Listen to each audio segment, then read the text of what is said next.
Shalom Bapak Ibu, sukacita oleh Allah Roh Kudus menghibur hati dan pikiran kita sepanjang aktivitas kita dalam hidup ini.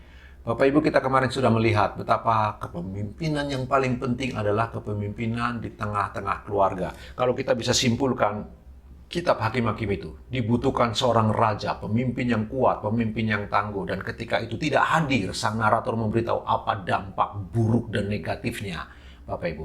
Nah, kemarin kita sudah coba melihat, kita coba menariknya ke dalam keluarga, Bapak Ibu ya.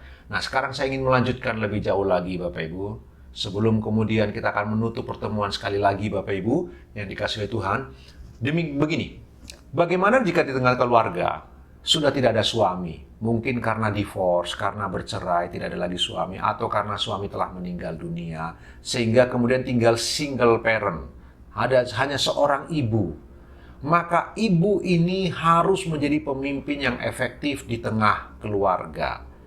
Kalau sudah tidak ada suami oleh karena perceraian atau kematian, Bapak Ibu, maka ibu harus mengambil alih menjadi pemimpin di tengah keluarga. Karena ordonya adalah suami, istri, anak-anak. Demikianlah ordonya. Jadi ketika seorang istri tidak lagi punya pendamping, dia harus mengambil alih kepemimpinan. Ini tidak mudah. Bagi para ibu-ibu ini tidak mudah. Tetapi kepemimpinan harus diisi. Tidak boleh dibiarkan kosong.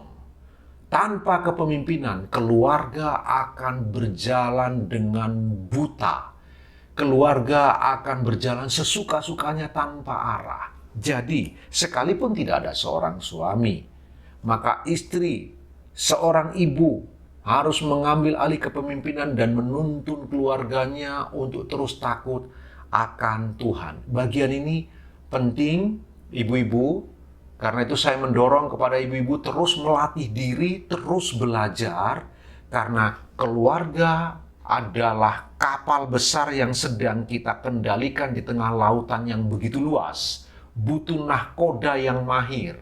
Setiap ibu-ibu harus melatih dirinya, mumpung masih ada suami, belajar kepemimpinan dari suami, belajar bagaimana suami itu memimpin keluarga, memimpin anak-anak dan mendidik. Seorang istri harus melatih dirinya terus-menerus, punya kecakapan terus-menerus. Kalau Bapak Ibu, secara khusus ibu-ibu, membaca dalam Amsal pasal yang terakhir, istri yang cakap melebihi permata itu, sang istri melatih kepemimpinannya walaupun dia punya suami. Dia melatih kepemimpinannya dengan apa? Dia bangun pagi-pagi, dia atur semua pembantu-pembantunya, dia atur apa yang harus dikerjakan susternya, apa yang harus dikerjakan staf keluarganya, dia atur semuanya. Bahkan dia atur anak-anaknya. Yang cukup menarik, dia tidak membiarkan suami dilayani oleh pembantu. Dialah yang melayani sang suami. Dia menyiapkan baju hangat bagi anak-anaknya. Jadi, sekalipun ada suami, sebagai pemimpin yang suka duduk di pintu-pintu gerbang, Amsal itu berkata begitu. Tapi sang istri terus-menerus melatih dirinya dalam kepemimpinan juga. Untuk apa?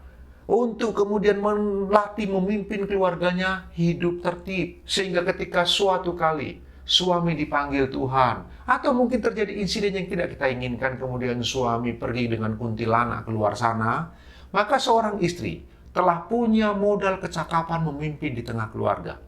Karena itu, hai para ibu, hai istri, latih dirimu terus-menerus. Belajar, jangan pernah berhenti mendevelop ini, membangun hidup kita. Belajar bertumbuh terus-menerus. Perhatikanlah wanita-wanita bijak di dalam Alkitab. Saya rindu sekali, coba perhatikan Abigail itu. Saya suka ini perempuan yang menurut saya paling berhikmat dalam perjanjian lama. Ibu-ibu, coba perhatikan kehidupan Abigail itu. Setelah Daud bertemu dengan Abigail, Daud tidak pernah lagi membunuh seorang pun. Abigail berhasil memberi nasihat yang bijak kepada Raja Daud itu. Sehingga setelah pertemuan Abigail dengan Daud, Daud tak pernah mau menyentuh nyawa orang lagi. Wah, ini perempuan yang hebat, perempuan yang luar biasa. Walau pernah punya suami yang luar biasa rusak, yang namanya Nabal itu. Pria bodoh dan dungu, kok bisa dapat perempuan yang bijak luar biasa? Itu persis seperti apa ya, Beauty and the Beast itu, Bapak Ibu. Tapi ibu-ibu dengarkan ini.